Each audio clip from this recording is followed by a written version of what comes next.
Hello நண்பா. கப்பல்களோட அடிப்பகுதி மட்டும் ஏன் எப்பவும் சிகப்பு கலர்ல இருக்குன்னு யோசிச்சிருக்கீங்களா? இது வெறும் டிசைனுக்காகவோ இல்ல ஸ்டைலுக்காகவோ கிடையாது. இதுக்கு பின்னாடி ஒரு பெரிய அறிவியலே இருக்கு. ஒரு கப்பல் பல மாசமா தண்ணிக்குள்ளேயே இருக்கும்போது அதுல பாசி, கடல் சிப்பிகள், பார்னக்கிள்ஸ், புழுக்கள் எல்லாம் ஒட்டிக்கும். இதனால என்னாகும்? கப்பலோட எடை அதிகமாகி வேகம் குறையும். இதனால கோடிக்கணக்கான ரூபாய் மதிப்புள்ள எரிபொருள் வீணாகும். இதை தடுக்க பழங்காலத்துல மரக்கப்பல்களோட அடிப்பகுதியில தாமர தகடுகளை, அதாவது காப்பர் ஷீட்ஸை பொருத்துனாங்க.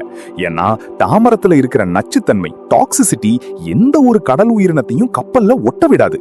இத ஆன்டி ஃபவுலிங் அப்படின்னு சொல்லுவாங்க. காலப்போக்குல இரும்பு கப்பல்கள் வந்ததும் தகடுகளுக்கு பதிலா காப்பர் ஆக்சைடு கலந்த பெயிண்ட் அடிக்க ஆரம்பிச்சாங்க.